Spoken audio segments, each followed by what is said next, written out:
Welcome to Arm Wrestle, Lauren Hall, Season 2, Episode 1. Hello. Thanks for coming on board. You just beat me in arm wrestle. That gym work's paying off. I think I just pulled a muscle. Oh, did you? Sorry about that. There's no insurance on this one. So thanks for coming on. It's been 6 or 12 months we've been chatting about you coming on the podcast. Mm-hmm. Been away filming for a while. Yeah, you've been busy by the looks of it, business-wise, and also on a TV show. Mm-hmm. We'll go back to where it all began. So I was asking you prior to the show a bit of your background. Mm-hmm. Born in New South Wales? Yeah, so I was born in New South Wales, and we moved to Queensland when I was 2. 2? Yeah, so my parents actually used to put me in like pageants. Yes. And so I won Little Miss New South Wales when I was 2. And then I was supposed to get like a TV deal as part of the winnings, but then we moved to Queensland. So yeah, right. Because of it was actually my parents I think they were separating, and then so Mum was moving to Queensland, and then Dad followed. So we all ended up in Queensland. Yeah. And whereabouts in Queensland did you move to? We moved to, where did we move first? Somewhere in Ipswich. Ipswich. Yeah. So I think Bundamba was our first house in Queensland. Yeah. Yeah, right. So it was just yourself and. So it was I don't know if my little brother was born. No, he wasn't. So it was just I can't remember. Could be close. So it's yourself, your mum, your sister? Mum, Dad, my sister, Yeah, cool. And then, so the beauty pageants stopped? Yeah, I think that Mum used to put us in pageants as like a way of earning money, because we actually didn't have a lot of money growing up. And when I won Little Miss New South Wales, I think the winning was like $1,000 cash or something, which was a lot of money back then. That is a lot of money back then. Yeah. So, and then your mum ended up getting into real estate. How did that transpire? Yeah, so when I was 18,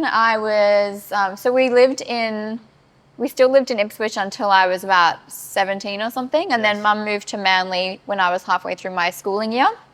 And she got into real estate. So I was studying out of school. I started studying financial planning. Mum got into real estate. Straight out of school, financial planning? Yeah.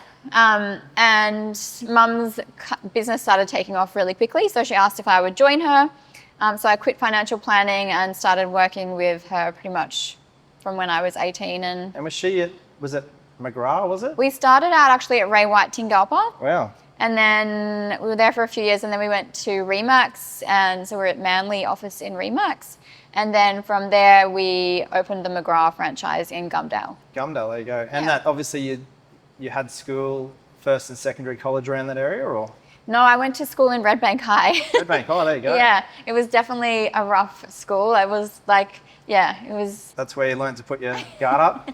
I definitely got threatened beatings daily. So when you're working with your mum, what sort of, was that as a EA or? Yeah, so originally I started working with Mum as her EA, kind of just managing the business behind the scenes. And then when we moved to McGrath, when we transitioned over to McGrath, I did operations. So I started on reception there because it was just Mum, my sister and I, and also my partner at the time. Yes. And so I started on reception, was doing all the operations for the business, and then started moving into a recruitment role as well as still managing Mum's team. Yeah. And how big did that office get? I think we had maybe 5 or 6 agents and a few in property management. And did you ever sell it all, or? No, I was very shy back then, so I would say socially inept. Yes.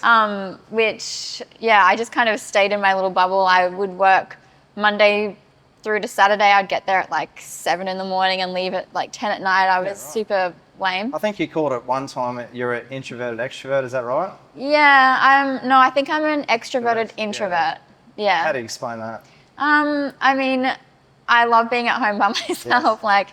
I don't like being around a lot of loud people. My friendship group is very small, which is one of the reasons why I actually did not enjoy the MAFS experience at all, because it's just 20 extroverts all, in the same place at the same time. So I was MAFS you're on recently, Married at First Sight. Correct, yeah. What made you go on that? So every Easter, my best friends and their family go to Blues Fest, and so we're in Blues Fest.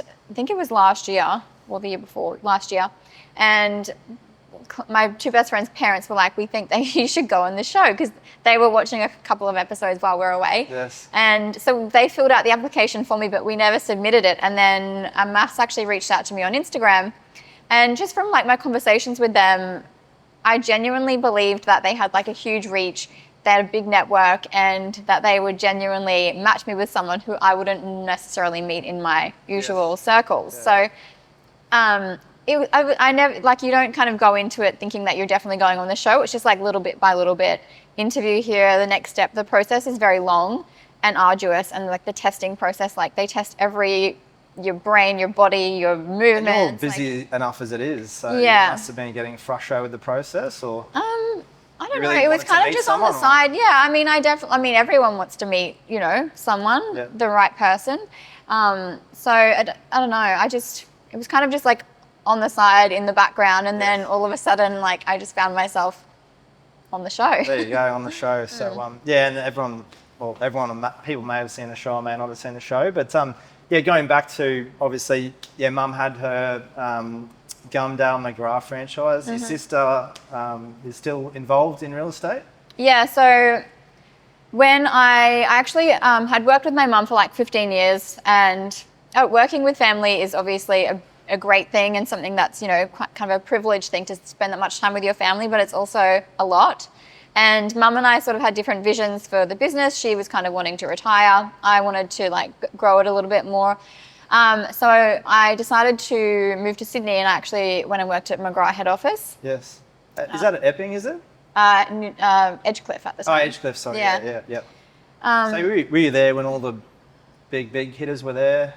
Who are the big hitters? Oh, like Alex Phillips and Ivan Bresh, before they all split up and went their own separate ways? Yeah, so before McGrath turned into everyone leaving and going to the agency, so I was kind of there in like the old school days. Yeah, wow. Before it went public. So I think it's a very different company now. But I actually attribute a lot of my business things that I learnt from John McGrath, because we went from being with Remax, it was kind of a bit like, how's it going? There were no real strict guidelines on things. Yes. McGrath was very strict with their quality control, and I don't know, John McGrath he talked a lot about going the extra mile, and things such as, when I started my business, I would cold call people, and if they would agree to set up a meeting, that I'd pull over on the side of the road and like send them a calendar invite. This is your new business, obviously. Yeah. Which we'll divulge into shortly. Yeah, but going back, so you learn a lot of discipline and hard work, calendar invites being organised. Yeah, I think I have worked really hard, but I also have been lucky to have had business experience with my family, have had the opportunity to work at McGrath and learn from one of the best business people in the country. Yeah, and then so you finished there, and did you go straight from there to your next career, which is where you are now at Mayfair Lane Gifts? So when I moved to Sydney, I sold all my properties, moved down there, had a heap of cash. I was on like a normal salary down there, which was a lot less than what I was earning in Brisbane. What were you doing then? I don't even know. I think I was in marketing or something. Yeah. And then I moved into project sales actually for a while as well. But yeah, I spent pretty much all of my money when I was in Sydney over that 4 or 5 year period. Yeah.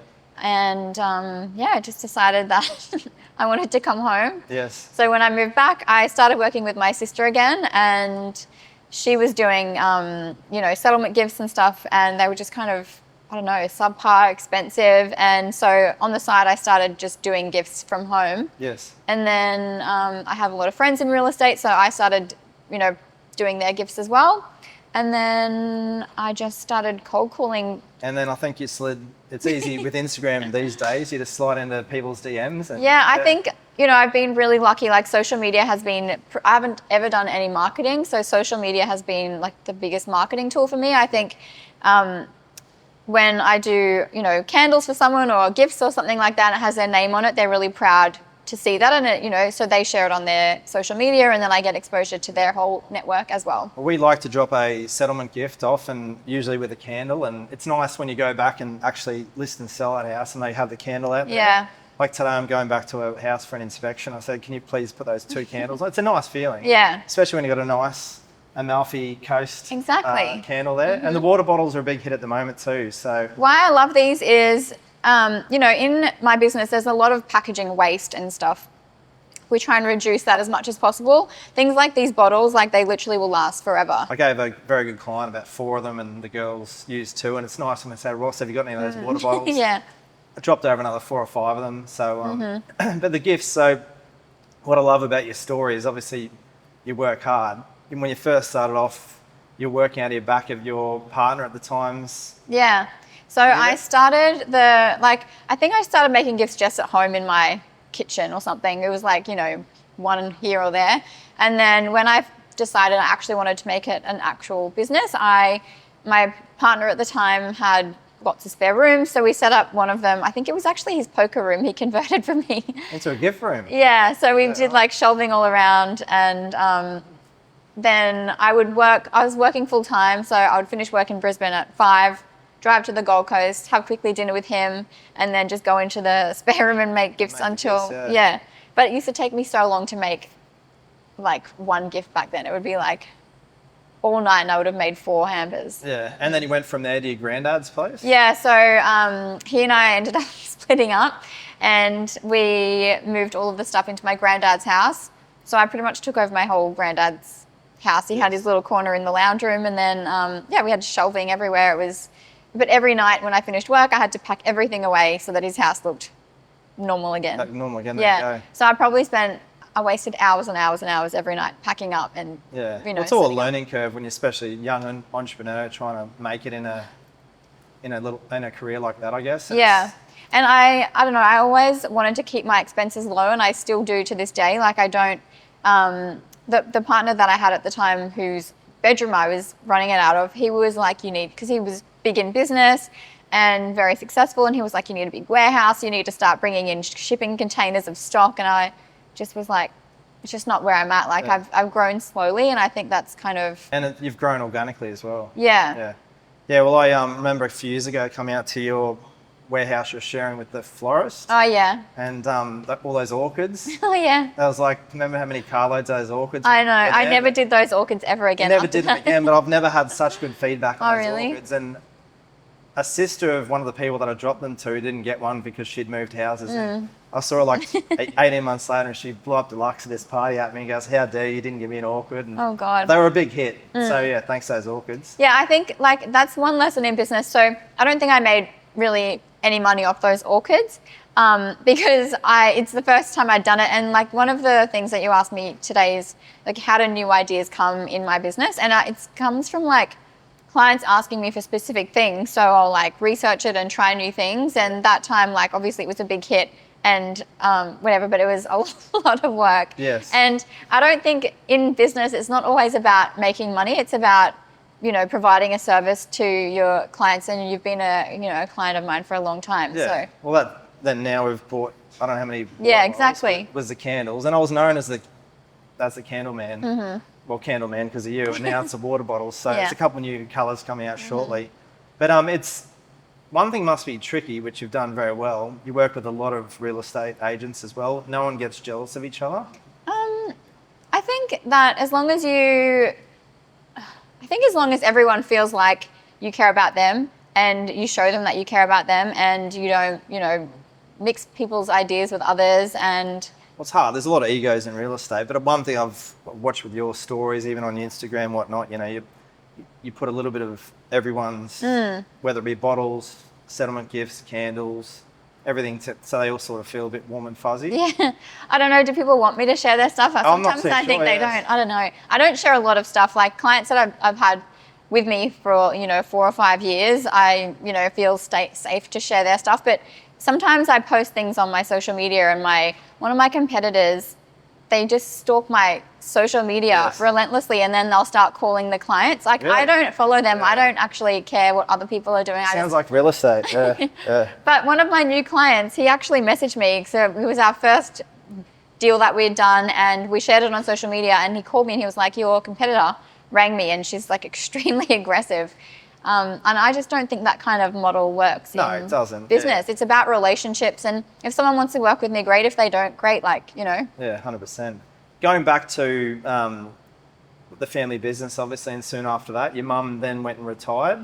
Yeah, so mum retired. What was the timeline of that? I think I went back to Sydney because I was in a relationship with someone. And then when I came back to Brisbane, I was doing sort of long distance to help mum. We kind of got the business ready for sale, and then she retired, and then I went back to Sydney for maybe another 6 months or something. And then during that time, my sister quit real estate and she came down to Sydney and lived with me.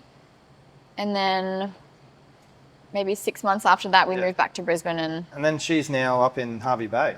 My mum's up in Hervey Bay, yeah. She went from being like this high-flying real estate agent driving around in a convertible to now she's like crocheting grandchildren. Well, I remember you saying like when you were young, your mum was working so hard and they didn't have DocuSign or Sign Now, and she's always driving around Saturday night, 9, 10 p.m. signing contracts. Yeah, so I think she was doing around maybe 1 million GCI back maybe 10 plus years ago. And that was all with, no DocuSign. So at night time, she'd be driving around like from seller to buyer, getting contracts signed, driving up the coast. Like, yeah. I was going to ask you, where did you learn? Is that how you learn how to cook? Why? Because my mum was away working. Yes, yeah. No, I actually loved cooking from a kid. Like I actually would do all the cooking at home. Yeah. So, yeah. Well, for the whole family? Yeah. But you're a pescatarian, is it? Yeah. So I used to eat meat until I was 18. Yes. Yeah. You haven't touched it since? No. No. But you eat a lot of amazing, if anyone watches your Instagram, there's some extraordinary dishes. I do love cooking. I think it's another creative thing, which is why I love my business too. Like cooking and, making gifts, it's a very creative process. And I also think that like my love language is gifts. So I think like making food for someone is a gift. It's a thoughtfulness behind the process of cooking or gifting someone something. 100%. I think you said when I was asking you some questions prior, you just love giving people gifts. Milk. What was the milk? You said you loved giving people milk. So one of my friends, she's like, she's got a little boy, and sometimes if I'm going around to her house, I'll just bring her like 2 liters of milk because she's time poor and just like it's annoying when you run out of milk. So it's just like a little thing. Or if I'm going to someone's house, I'll take them flowers or whatever. Like And are you still doing many? Like obviously the orchids were tricky, but are you still experimenting with flowers? Is it too hard? It's too hard. Like a lot of what we do is bulk, and a lot of my clients are high performers, so they want to order in bulk, have a simple process, and while we try and like personalize it and make it as customized as possible for the recipient. I think in terms of business, when you're selling 100 houses a year, and you're gifting 200 gifts, having live flowers and stuff. I've got to show you the photo. I think I show you that photo at the time, having 7 carloads of orchids in the back. So. But like you're handing them out all at once, so there's no like logistical issues there. No, but they loved it. So, and we've got a special event coming up. I'm doing the CEO Sleepout again this year. So I actually did it 2 years ago, part of my sister's team at the time. And we raised $15,000. So it's actually the longest and coldest night of the year that we do it on. Is that in May? It's in June. I think it's June 19. June 19, yeah. Yeah. So we basically sleep in the Botanic Gardens overnight. And I mean, it's really nothing compared to what people who are... especially nowadays, there's so many more, homeless people with the cost of living and that sort of thing. Botanical Gardens, I walk through there 3-4 times a week. It's very sad because you see some of those tents pitched up for 4 or 5 weeks and then they're gone, a little bit later. So when I lived in Sydney, kind of in the city area, there's a park, and I saw the council going there one morning and just literally like tearing down all of the tents. Yes. And I just think that that's someone's home, like be it temporary or not, like it's just a horrific thing to witness. And I know what you mean. Yeah, it's coming as well. Yeah, it's their life, it's their livelihood. That's everything there for. But a lot of these people, maybe they're happy with they're grinding, they're surviving, they're doing their best out there. So and everyone has a different story to tell. I think you were telling a story on Instagram about the women, the homeless women. Yeah, that's why I'm so passionate about the Sleep Out, is because on the night, you actually get to hear from a lot of different people who were homeless and who've come out of homelessness, and how it is that they became homeless to begin with. There was a man, he was a businessman in New Zealand. He was very successful. He came to Australia and got sick because he was not an Australian resident. He wasn't covered under any, Medicare or health insurance. And so he ended up on the streets. And there's a group of women in Brisbane who are all fleeing domestic violence situations, who can't have fixed addresses because of like safety reasons. So they literally live in their cars with their kids, and the group of them travel around and, they sleep in their cars in different places so that they have safety in numbers. So I think, everyone knows, you know, someone who has kids or something like that. So I think the stigma around homelessness is something that I, you know, want to try and change. Yeah, well, it only takes one bad break for someone, really. Yeah. And if they don't have many family or the family's interstate or overseas. So Yeah. how much are we trying to donate? I'm trying to raise, so last year we raised 15,000. This year I would love to surpass that. Currently currently my goal's at 10, but yeah. Goals at 10. That's only after. And what are you sitting at now? I think I'm at maybe 1,500. So I only started fundraising 2 days ago, but I'm actually going to be auctioning off my wedding dress from the show, from the first wedding, and just a couple of other memorabilia things. Who's auctioning that for you? Well, I haven't decided yet. So I've been trying to do some research as to whether to have the auction link on my website or if I do it on eBay or if I get maybe Apollo auctions to try and get them involved somehow. Ross Armstrong Auctions will help you. Okay. Yeah, All right. I'll do that if you want. Yeah. So is it like do you like an online thing? Well, I think for that you'd probably be best off just doing it online. Yeah. It's probably easy to do because you'll get reach from all over Australia. Yeah. Otherwise, they're going to be. I also want, because I know that MAFS is huge in England as well and Ireland. So if we can get some exposure there. Time. What's the other? I saw you some sort of cards, dinner cards. Oh yeah, so like it's just MAFS is horrific, honestly. But one of the challenges that we had to do was during intimacy week, and like Clinton and I were not intimate at all.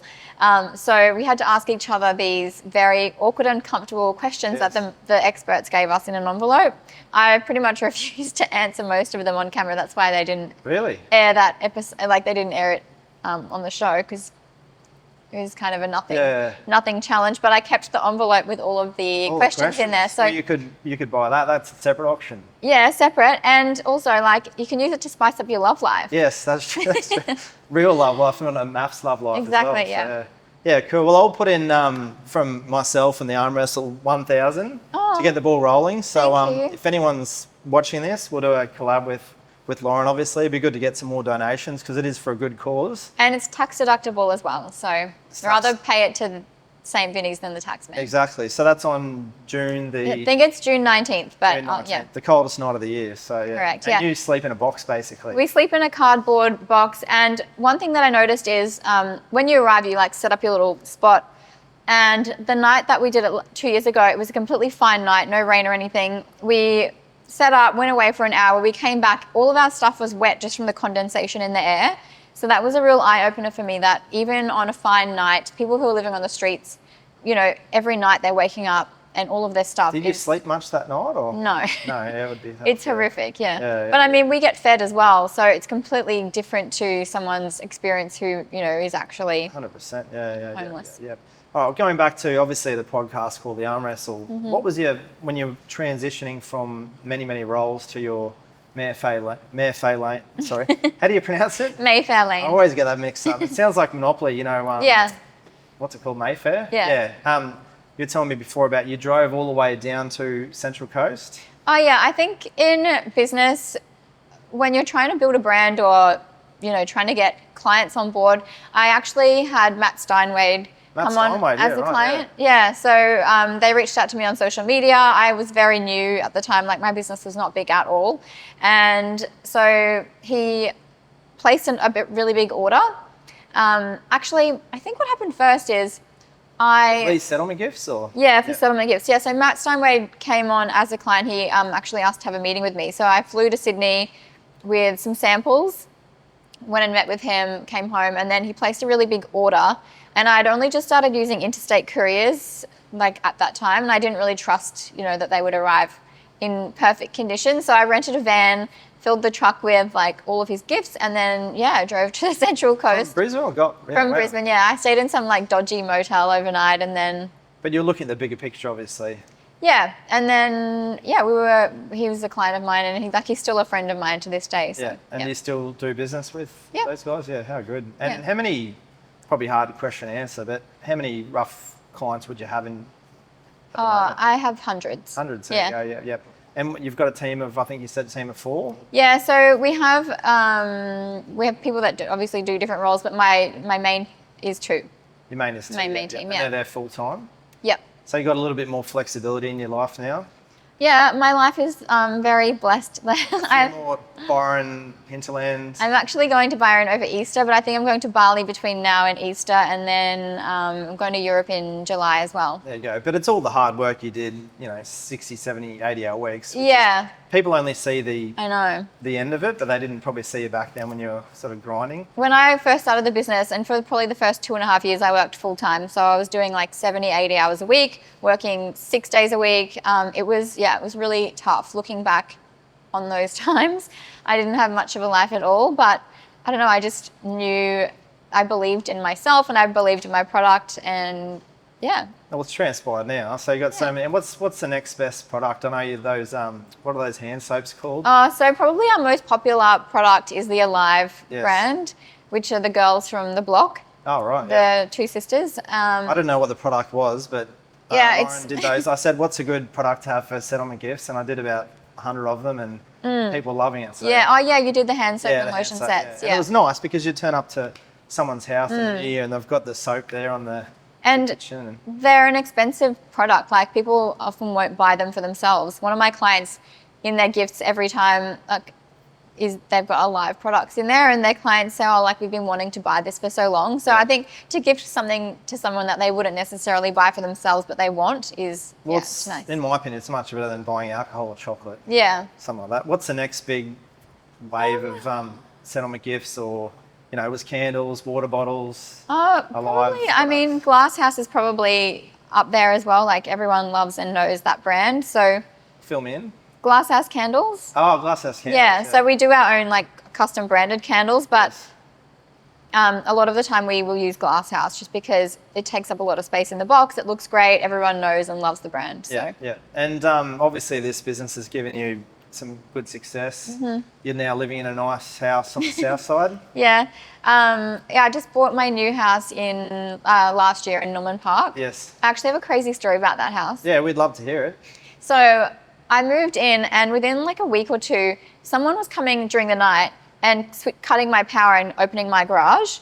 And Legitimately? Yeah, so I'd wake up in the morning and my aircon would be off, my coffee machine wouldn't work, and I thought it was kids. Anyway, I got cameras installed. It was actually the previous owner who kept a set of keys, and was just letting herself into my garage and stuff. And when I was away in Japan, I came back again, my garage was up. And then I got cameras installed, and at 2:00 one morning, my dog was going off, and she'd been in my house and in my yard for an hour. She keyed the side of my car, every panel, with a saw. Kidding me? And no, this only happened 2-3 weeks ago. What was the issue? There's an easement on the block that she agreed to have removed, and then she just never bothered to do it, but she had said that it was done. So on settlement, she had to reduce the sale price, which she apparently wanted revenge for. So, jeez. Yeah, it's pretty crazy. That is a wild story. Yeah, there you go. How good. You've just bought your second dog, I believe? Yeah, I just bought a new puppy to be best friends with my poodle because, I am at work a lot, and I used to take my poodle with me, but she's getting a bit much now with the warehouse and everything. So got a Cocker Spaniel. Good. Yeah. And they'll play at home a little bit They more? just play non-stop every day I would get home from work and Chester, my poodle, would want me to run around the coffee table with him, and I was just like, that's just not a role that I'm going to fulfill. So I got him a best friend. And what's next on the horizon for Lauren Hall and Mayfair Lane Gifts? I think probably next for me is, we've already outgrown our warehouse that we're in now, so I think probably purchasing my own warehouse, maybe 3 or 4 times the size, just something. Well, I was about to say, how many transitions? Let's go back to your first one, even just being at the back. How many is that? Is this just 6? So I think my kitchen, then my partner's spare bedroom, then my granddad's house. 3. Then I shared a retail space with a florist, 4, and then this current warehouse. So that's 5. So next, you want to buy a warehouse yourself. Yeah, so that's pretty much moving once a year. We've got so much stock now and so much stuff that moving is just getting. And are you starting to import now as well? We've been importing for a long time. Yeah.